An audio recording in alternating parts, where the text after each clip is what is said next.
boa tarde e boa noite. Eu sou Jaidson e esse é meu canal onde a gente fala sobre educação e matemática de forma literária. E no vídeo de hoje vamos conversar sobre um tema que aparece muito na vida de quem é professor: sequências didáticas. Talvez você esteja se perguntando por que esse vídeo tá com essa vibe de game. E a ideia é justamente essa: olhar para a sequência didática por outra perspectiva. Pensando assim, uma sequência didática funciona quase como um jogo. Pensa comigo, todo jogo tem um começo, um caminho e um objetivo final. E na sequência didática acontece a mesma coisa. A gente parte do que o aluno já sabe, propõe desafios ao longo do percurso e chega a um aprendizado que faz sentido. Afinal, conteúdos didáticos não é sobre decorar, é sobre avançar de fase. Na prática docente, pensar a aula como um percurso ajuda muito, porque uma boa sequência didática não nasce do nada. Ela é planejada, pensada e organizada intencionalmente. E foi exatamente isso que a convidada de hoje, junto com seus amigos, fizeram. Construíram sequências didáticas que respeitam o tempo do aluno e o processo de aprendizagem. Antes de seguir com o vídeo, precisamos falar um pouco sobre o livro que aparece nessa sequência didática. A Cabeça do Santo, da escritora Socorro Racioli, conta a história de Samuel, um jovem que, após a morte da mãe, faz um longo caminho pelo sertão do Ceará em busca do pai e da avó que nunca conheceu. Durante esse percurso, ele enfrenta o calor intenso, o cansaço e a solidão do sertão, até chegar à pequena cidade de Candeia. Lá, Samuel encontra abrigo em um lugar bastante inusitado, a cabeça oca e gigantesca de uma estátua inacabada de Santo Antônio, que está separada do corpo. É dentro desse espaço que começam a acontecer situações estranhas. Samuel passa a escutar vozes femininas que na verdade são preces, feitas ao santo, sempre ligadas a pedido de amor. Ao se aproximar de Francisco, um morador da cidade, Samuel acaba usando esse dom para ajudar as pessoas, promovendo encontros e casamentos. A cidade, que antes estava quase parada no tempo, começa a se transformar com a chegada dos fiéis de vários lugares, atraídos pela história sobre o poder da cabeça do santo. Em meio a tudo isso, Samuel ainda se apaixona por uma voz misteriosa que se destaca entre tantas outras. E com essa história em mente, agora dá para entender melhor como funciona a sequência didática. Ao todo, eles produziram 12 sequências didáticas diferentes, cada uma com conteúdos, objetivos e estratégias próprias. Alguns focam em relações de problemas, outros em conceitos específicos da matemática e outros em metodologias mais investigativas. Ou seja, são propostas diferentes, mas todas pensadas a partir da mesma ideia: ensinar matemática com intencionalidade. E para apresentar como isso funciona na prática, apresento a vocês Nadile Vitória. Oi, Jaidson. Oi, pessoal. Obrigado pelo convite. Fui escolhida pelo grupo para estar aqui conversando com vocês hoje e apresentar uma das 12 sequências didáticas produzidas.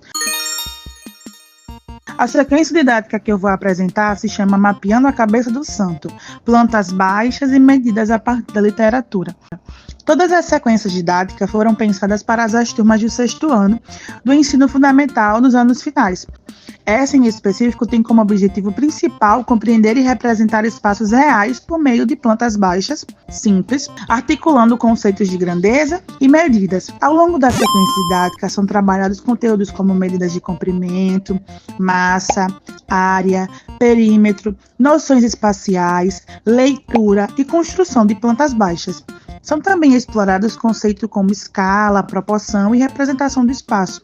A proposta é totalmente alinhada às habilidades da BNCC do 6º ano, especialmente aquelas relacionadas à resolução de problemas envolvendo grandezas e medidas, a interpretação, construção de plantas baixas e análises de área e perímetro. A sequência é organizada em 7 aulas e dividida em 2 partes, ou seja, não é apenas uma sequência didática, são 2 com o mesmo tema e assunto que dá continuidade. Ela começa com a introdução às grandezas e medidas, passa pela exploração do espaço descrito na obra literária e avança até a construção e análise de uma planta baixa inspirada no espaço interno da cabeça do santo. Iniciamos com uma conversa sobre onde usamos as medidas no cotidiano. Em seguida, apresentamos a cabeça do santo para que os alunos comecem a visualizar as dimensões no espaço narrativo. Trabalhamos as medidas de massa. A partir do livro, os alunos analisam o peso dos objetos que o personagem carrega e sistematizamos o uso de gramas e quilogramas como apoio didático. Aprofundamos em altura, largura e profundidade. Os alunos estimam o tamanho interno do espaço descrito no livro, comparam com ambientes reais e produzem um primeiro esboço visual. A partir daí, introduzimos o conceito de planta baixa, sua utilidade e elementos. A proposta é que a turma imagine e represente a cabeça do santo em uma visão superior. Os alunos produzem um rascunho da planta baixa. Nesta etapa de planejamento, eles organizam o espaço, definem a entrada e estipulam as medidas iniciais. Focamos no conceito de escala. A turma aprende a converter medidas reais para o desenho e constrói a planta baixa definitiva, agora proporcional e com o uso de régua. Na conclusão, aplicamos a planta construída para resolver problemas de escala, perímetro e área, consolidando a importância dessa representação para a análise de espaços. Aqui a literatura entra como um ponto de partida da sequência. Os trechos do livro ajudam os alunos a imaginar o espaço, estimar medidas e transformar descrições em representações matemáticas. Ou seja, o texto literário não substitui a matemática, ele cria o contexto. Antes de continuar, eu quero explicar rapidamente por que essa sequência didática foi escolhida para esse vídeo. Quando a gente fala de sequência didática, muita gente pensa só em organizar as aulas. Mas aqui, a ideia foi pensar o ensino como um percurso, onde o aluno constrói o conhecimento passo a passo. Um ponto muito importante nessa sequência didática é o papel do professor. O professor não aparece apenas como quem explica o conteúdo, mas como um mediador do processo. Sem essa mediação, a sequência perde o sentido. Por isso, o planejamento é tão fundamental. Outro aspecto importante é a avaliação. Aqui, ela não acontece só no final, mas durante todo o processo. A cada aula, o professor observa as hipóteses dos alunos, os desenhos, as estimativas e as estratégias utilizadas. Isso permite ajustes constantes e respeito ao ritmo de aprendizagem da turma. E é claro que nenhuma sequência didática acontece de forma perfeita. É possível que os alunos apresentem dificuldade, principalmente com escala e proporcionalidade. Por isso, o professor pode adaptar as respostas, retomando conceitos, usando exemplos mais simples ou trabalhando em grupo.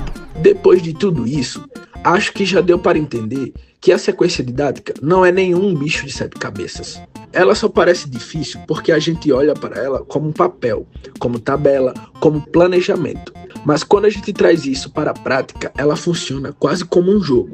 O aluno começa do zero, vai passando de fase, enfrentando desafios e aprendendo no caminho. E o professor é quem organiza esse jogo, define as regras e acompanha o progresso. No fim, o objetivo não é ganhar pontos, é aprender. E o mais interessante é perceber que essa é apenas uma das possibilidades dentro de um conjunto grande de sequências didáticas. Não existe um único caminho para ensinar matemática. E antes de finalizar o episódio de hoje, vamos estrear um quadro novo aqui no nosso canal, a Roda Pedagógica, onde os inscritos do canal mandam perguntas para os convidados. A gente sorteou 4 inscritos, liberou material para eles e pedimos para mandarem dúvidas sobre as sequências didáticas. Então agora bora responder essas perguntas. Olá, me chamo Gustavo. Dentro desses conjuntos de 12 sequências que o grupo produziu, o que você acha que diferencia essa proposta das outras? Eu acho que o diferencial está na forma como a literatura é usada. Ela não aparece como um complemento solto, nem como algo decorativo. O texto literário é o ponto de partida para o conteúdo matemático, ajudando a criar contexto e levantar problemas. Mas, ao mesmo tempo, a matemática continua sendo foco, medidas, planta baixa, escala, área, perímetro. Então, é uma proposta que dialoga com outra área, sem perder o rigor matemático. Oi, meu nome é Micarla. E pensando na realidade da escola pública, Você acha que essa sequência é viável em contextos com poucos recursos? Sim, e esse foi um cuidado desde o início. É uma sequência voltada para as escolas públicas e os materiais utilizados são bem simples, como o papel A4, lápis, régua e o livro didático e literário. O principal recurso da sequência é a medição do professor e a imaginação dos alunos. Então ela é viável justamente porque não depende de tecnologias sofisticadas, mas do planejamento. Eu me chamo Patrício Júnior. Eu achei interessante como a sequência respeita o tempo do aluno, porque os conceitos vão aparecendo aos poucos. Isso dialoga muito com a ideia de sequência didática, não é isso? Dialoga muito, sim. A ideia de sequência didática é exatamente essa: organizar o ensino em etapas que se conectam. Nessa proposta, o aluno não começa desenhando plantas baixas do nada. Antes disso, ele conversa, imagina, mede, estima. Cada aula prepara a próxima. Isso respeita o ritmo do aluno e evita aquela sensação de conteúdo jogado. Oi, gente, eu me chamo Glauber. E uma coisa que me chamou bastante atenção nessa sequência didática foi o uso da literatura. Como vocês imaginam a reação dos alunos quando o conteúdo matemático começa a partir de uma história literária? Quando produzimos, imaginamos uma reação de mais envolvência nas aulas. Como o conteúdo começa de uma história, talvez o aluno não sinta que a matemática vai cair do nada. A literatura cria um cenário, uma situação concreta, mesmo que fictícia.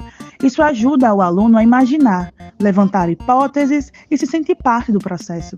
No caso dessa sequência, o texto ajuda o aluno a visualizar o espaço, pensar em medidas e fazer estimativas antes mesmo de entrar na parte técnica. Então a matemática passa a ter um motivo para existir ali. Os comentários dos ouvintes foram muito importantes para ajudar a enriquecer essa conversa. Cada pergunta trouxe um olhar diferente sobre a sequência didática e sobre o ensino da matemática. Isso mostra como o diálogo é fundamental na formação do docente. Se a gente parar para pensar em tudo que foi discutido nesse vídeo, dá para perceber que a sequência didática vai muito além de um documento. A gente falou aqui de planejamento, de progressão, de avaliação, de adaptação e principalmente do papel do professor. A sequência didática organiza o ensino, mas ela também dá segurança ao professor, principalmente para quem ainda está em formação. Quando a gente entende isso, a sequência deixa de ser algo difícil e passa a ser uma ferramenta de apoio. E voltando mais uma vez à metáfora do jogo, pensar a sequência didática dessa forma ajuda muito a compreender o processo de ensino, porque em um jogo você começa na fase mais difícil, você aprende as regras, erra, tenta de novo e vai avançando. Na sequência didática acontece a mesma coisa. O aluno começa o desafio mais simples e vai aos poucos construindo novos conhecimentos. E o professor é quem organiza esse percurso, garantindo que cada etapa faça sentido. No final, o aprendizado não está só no resultado, mas em todo o caminho percorrido. Então foi isso, galerinha que assistiu meu canal. Obrigado, Nadir, e a todos os participantes desse episódio. Se você ficou até aqui, já sabe, né? Curte, comenta e compartilha esse vídeo. E se inscreve no nosso canal e ativa o sininho. Todo sábado tem vídeo novo aqui e no TikTok, sempre mostrando como a literatura brasileira pode ser utilizada como ferramenta matemática. E o vídeo que saiu essa semana, a gente conversou sobre orações para desaparecer, de Socorro Racioli. Coincidência, não?